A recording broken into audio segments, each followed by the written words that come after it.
Innal hamdalillah nahmaduhu wa nasta'inuhu wa nastaghfiruh wa na'udzu billahi min sururi anfusina wa sayyiati a'malina may yahdihillahu fala mudilla lahu wa may yudhlil fala hadiyalah.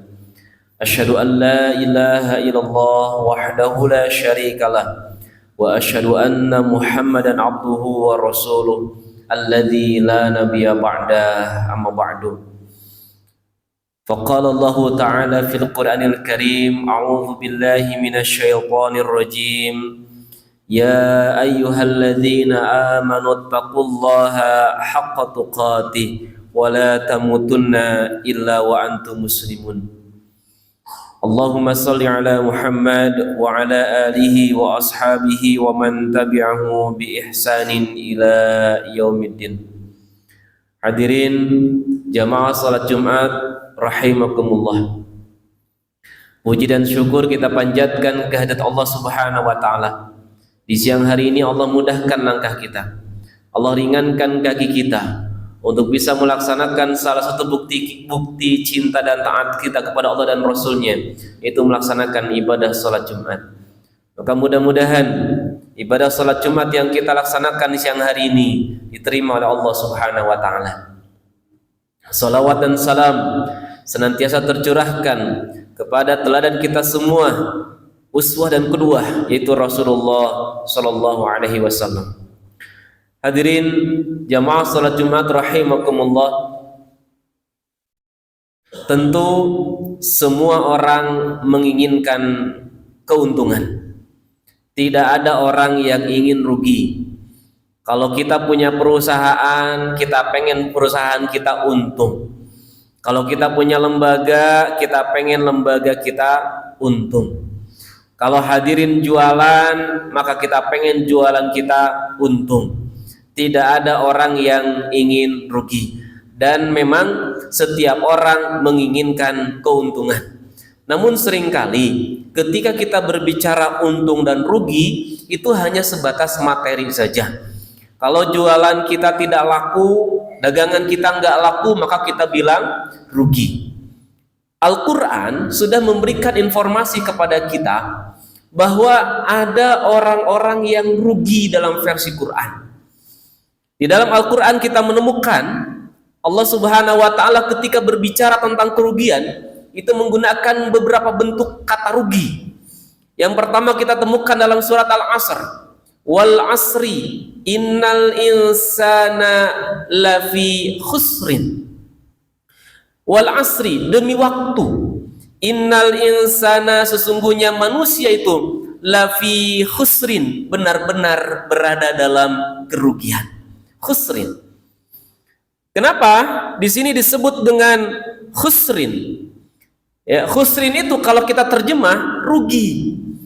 Kenapa disebut dengan khusrin? Karena khusrin itu orang kalau dia jualan, profitnya enggak dapat, modalnya habis. Itu khusrin. Jangan sampai kita, ketika Allah berikan modal kepada kita, makanya ketika Allah Subhanahu wa ta'ala menggunakan lafaz khusrin mengenai rugi, itu lafaz khusrin itu dikaitkan dengan wal asri, demi waktu. Asrun itu hadirin jamaah salat Jumat rahimakumullah. Asrun itu makna dasarnya atau makna awalnya artinya memeras. Kalau kita terjemahkan wal asri, demi waktu, demi masa. Asrun itu maknanya adalah memeras. Ya, kita temukan dalam bahasa Arab ada asir, fawakin, perasan buah-buahan. Asir tomatin, perasan tomat, jus tomat. Jadi asrun itu artinya perasan.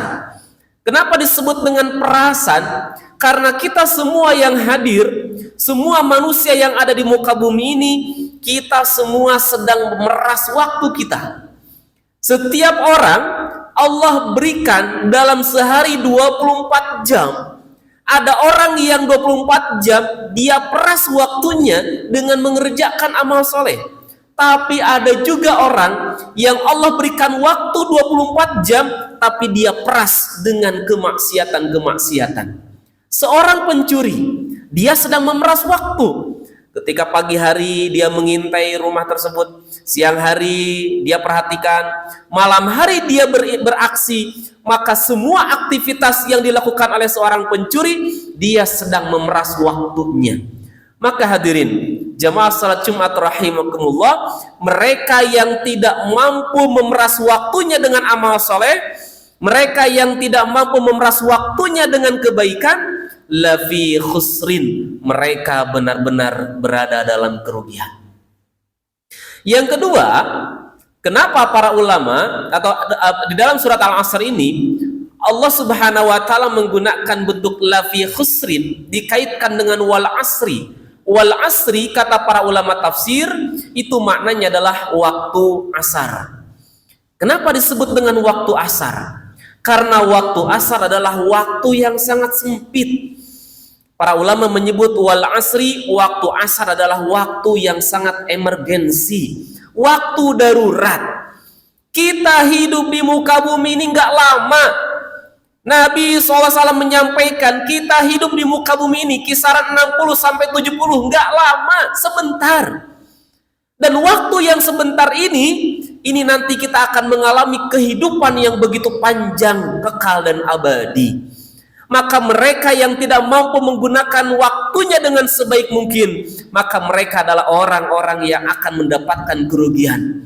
Maka hadirin jamaah salat Jumat rahimakumullah, kita peras waktu kita dengan sebaik mungkin. Waktu yang Allah berikan kepada kita yang sangat singkat ini jangan kita gunakan dalam kemaksiatan, tapi kita gunakan dalam kebaikan, kita gunakan dalam amal soleh. Maka mudah-mudahan apa yang sedang kita lakukan siang hari ini, kita sedang memeras waktu kita dengan mengerjakan berbagai aktivitas amal soleh. Kemudian yang kedua, di dalam Al-Quran ketika Allah Subhanahu wa ta'ala berbicara tentang kerugian menggunakan redaksi khusran. Kalau yang tadi khusrin, kalau yang kedua khusran. Kita temukan di dalam surat Al-Hajj ayat 11. Dzalika huwal khusranul mubin. Itulah dia orang yang akan mendapatkan kerugian yang sangat nyata. Khusran. Ketika Allah Subhanahu wa taala di dalam ayat ini menggunakan redaksi khusran, dikaitkan dengan apa? Khusran, kerugian di sini dikaitkan dengan ada kelompok-kelompok manusia yang mereka beribadah, mereka menyembah Allah itu kalau dapat untung saja. Kalau mereka masuk Islam, ketika masuk Islam kemudian menguntungkan, maka mereka berada dalam Islam. Tapi kalau mereka masuk Islam, ternyata dalam Islamnya mereka malah susah, malah rugi, mereka keluar dari Islam. Dulu mereka melakukan hal-hal yang diharamkan oleh Allah. Mereka hijrah mencari rezeki yang halal. Ketika hijrah mencari rezeki yang halal, ternyata ngadon hese, sulit, susah, kembali lagi ke jalan yang haram. Maka orang yang seperti itu khusranul mubin. Maka khusran memiliki makna puncak kerugian. Karena dalam beragama ini, dalam menyembah Allah ini, dalam beribadah ini bukan karena ada untung dan rugi. Kita beribadah kepada Allah, kita menyembah Allah, ini sebagai bentuk ketaatan kita kepada Allah Subhanahu wa taala. Maka kalau kita beribadah, kalau hanya dapat untung saja, kalau dapat rugi kita kemudian tidak beribadah, maka orang yang seperti itu dia akan mendapatkan khusran, puncak kerugian. Kemudian yang ketiga, hadirin jamaah salat Jumat rahimakumullah, kita temukan di dalam surat Al-Isra ayat 82. Kalau tadi khusrin, kemudian yang kedua khusran, dan yang ketiga khasara. Wala yazidu zalimina illa khasara. Dan tidaklah menambah kepada orang-orang yang zalim selain kerugian. Kenapa disebut dengan khasara? Karena khasara adalah orang yang mendapatkan kerugian demi kerugian. Di sini Allah sebutkan orang yang akan terus mendapatkan kerugian siapa? Orang-orang yang berbuat zalim. Ketika kita berbuat zalim kepada manusia, Jangankan di akhirat kita mendapatkan kerugian, di dunia pun orang yang berbuat zalim itu pasti akan disiksa oleh Allah Subhanahu wa taala. Pasti akan diberikan balasan oleh Allah Subhanahu wa taala. Maka orang-orang yang berbuat zalim, mereka akan mendapatkan kerugian demi kerugian. Oleh karena itu, hadirin jamaah salat Jumat rahimakumullah, jangan sampai kita menjadi orang-orang yang mendapatkan kerugian, baik karena kita tidak mampu memeras waktu kita dengan amal soleh, ataupun karena kita beribadah hanya karena mendapatkan keuntungan saja. Dan juga jangan sampai kita mendapatkan kerugian karena kita berbuat zalim kepada manusia yang lainnya. Barakallahu li wa lakum.